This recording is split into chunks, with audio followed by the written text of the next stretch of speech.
Salut peuple de Dieu, soyez bénis au nom du Seigneur Jésus-Christ. Je bénis Dieu pour ce temps qu'il nous donne de partager sa parole. Pendant ces quelques minutes, nous allons essayer de parler d'un sujet vraiment très important. J'aimerais te demander là où tu es d'incliner juste ta tête pendant quelques secondes et nous allons prier.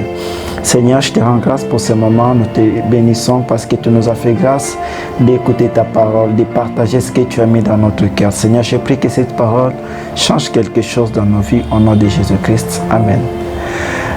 Moi, c'est Jérémy Kabouya. Je crois que nous avons l'habitude de partager avec vous de temps en temps. Et aujourd'hui, je vais nous parler de tous mes permis, mais tout n'est pas utile. Tous mes permis, mais tout n'est pas utile.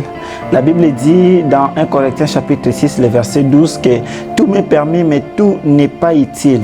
Tous mes permis, mais je ne me laisserai asservir par quoi que ce soit.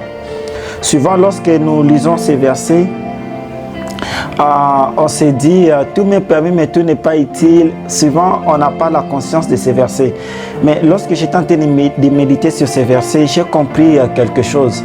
J'ai compris que ces versets, ça nous enseigne beaucoup de choses. Ça nous enseigne, ça joue le rôle de nous recadrer sur notre façon de vivre chaque jour, sur notre façon de se comporter chaque jour, sur notre caractère. Ces versets nous permettent de très bien maîtriser ou de très bien se comporter.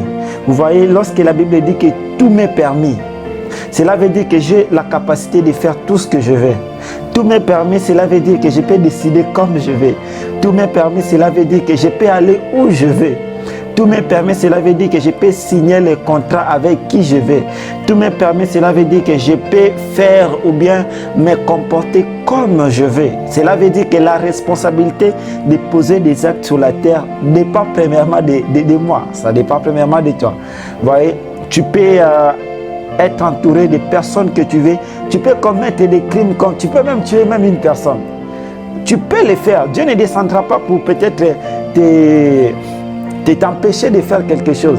Cela veut dire que l'homme a la responsabilité de faire tout ce qu'il veut sur la terre. Mais j'aime ce que la Bible est en train de nous dire ici, lorsque nous lisons le verset B de ces versets 1 Corinthiens chapitre 6, le verset 12. La Bible dit, mais je ne me laisserai asservir par quoi que ce soit. Ce qui veut dire, ici nous sommes en train de voir l'attitude que l'homme doit prendre face à des choses qu'il doit faire. Vous voyez, face à des choses peut-être qui te montent à cœur, face à des choses qui te, tu vois, une motivation du fond de ton cœur. Vous voyez, des fois nous avons la difficulté d'abandonner le mal. Plusieurs personnes que j'ai rencontrées sur mon chemin m'ont dit, je vais abandonner telle chose mais je n'arrive pas. Je vais abandonner telle chose mais je n'arrive pas. Vous savez, j'aimerais vous dire une chose.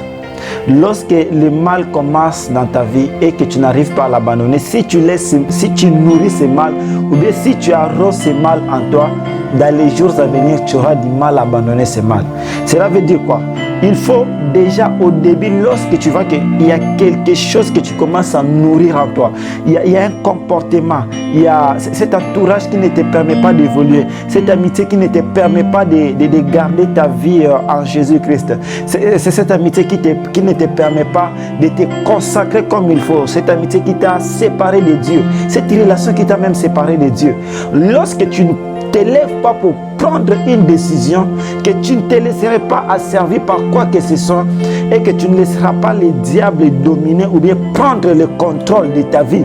Lorsque tu ne prends pas ces décisions, sache-le, que le diable est tenté de prendre le contrôle de ta vie. Et dans les jours à venir, tu auras du mal. Certes, Dieu t'aidera à te délivrer de cela, mais tu auras du mal à abandonner cette chose. Tu auras du mal à te décider comme il faut. Pourquoi? Tu as laissé que ce péché, tu as laissé que ce mal, tu as nourri ce mal en toi. Alors, tu ne dois jamais te laisser asservir par quoi que ce soit. Lorsque nous lisons même Philippiens chapitre 3, le verset 3, écoutez ce que la Bible dit. La Bible dit, car les circoncis, c'est nous qui rendons à Dieu notre culte par l'Esprit de Dieu, qui nous glorifions en Jésus-Christ et qui ne mettons point notre confiance à la chair. Waouh, j'aime ça. Alléluia. Alléluia. Et qui ne mettons point notre confiance à la chair. Cela veut dire quoi?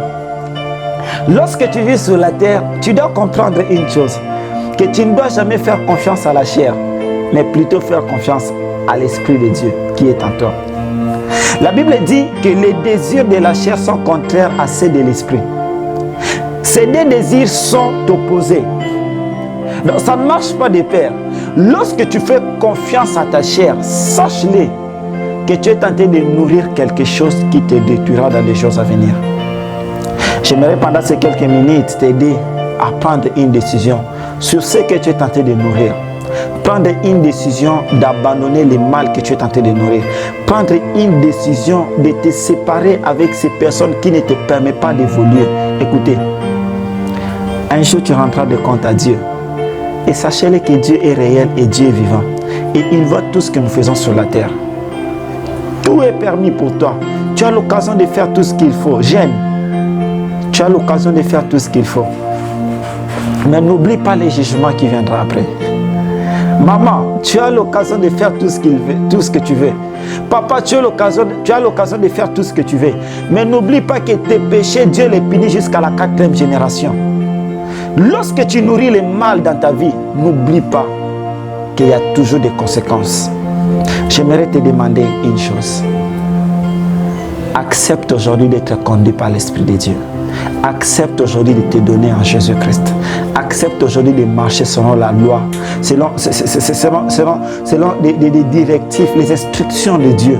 Accepte aujourd'hui de dire assez. Accepte aujourd'hui de prendre une décision et de commencer une nouvelle vie.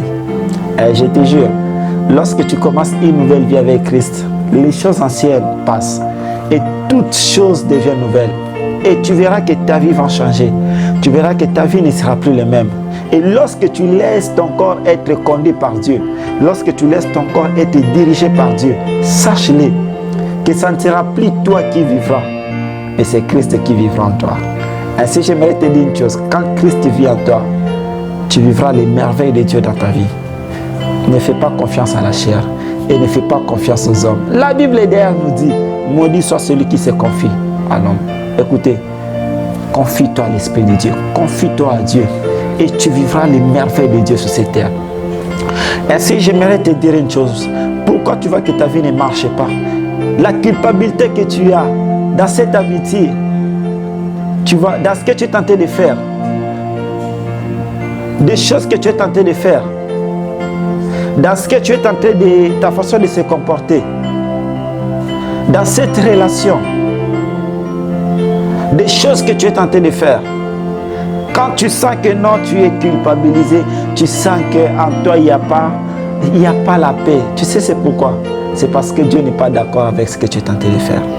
Ainsi, j'aimerais prier avec toi avant de clôturer ce moment. J'aimerais te demander là où tu es d'incliner juste ta tête, nous allons prier. Seigneur Dieu Tout-Puissant, nous te bénissons. Nous te rendons grâce pour ce petit moment que tu nous as donné de passer, Seigneur, pour partager ces messages. Je prie que tu aides ma sœur, mon frère, là où il est, que tu aides cette personne qui est tentée de souffrir, que tu aides ses frères qui est tenté de traverser des moments difficiles, à prendre une décision pour changer sa vie, pour se comporter comme il faut. Seigneur, je prie que tu donnes à cette personne la force dans ses décisions, des décisions que cette personne prendra après cette émission. Je prie, Seigneur, que ces décisions puissent se réaliser, qu'il soit capable d'appliquer cela. Au nom puissant de Jésus-Christ de Nazareth. Saint-Esprit, donne la force, donne le courage et aide-nous, aide ma sœur, aide mon frère à prendre cette décision et à l'appliquer comme il faut. Au nom puissant de Jésus-Christ de Nazareth, nous avons ainsi prié. Amen. Que mon Dieu vous bénisse abondamment. Je crois que cette décision que tu vas prendre, tu sais, la Bible dit que nous devons savoir s'examiner. Examine-toi et regarde la façon dont tu es tenté de mener ta vie. Si cette façon ne plaît pas à Dieu, change des choses. Prends une décision. Décide-toi. Comme un correcteur est tenté de nous dire, Il nous dit qu'il ne va jamais se laisser asservir par quoi que ce soit. C'est l'apôtre Paul qui nous dit cela. Et j'aimerais te demander de prendre aussi cette décision pour ne plus se laisser asservir par quoi que ce soit. Que ta chair ne te dirige pas, mais toi domines sur ta chair. Que le monde ne te dirige pas, mais toi domines sur le monde. Que l'influence des gens ne puisse pas détruire ta vision, ne puisse pas détruire ta destinée, mais toi domines sur ça. Je crois que c'est possible avec Dieu. Et je crois que tu réussiras à le faire. Que mon Dieu vous bénisse abondamment. Merci.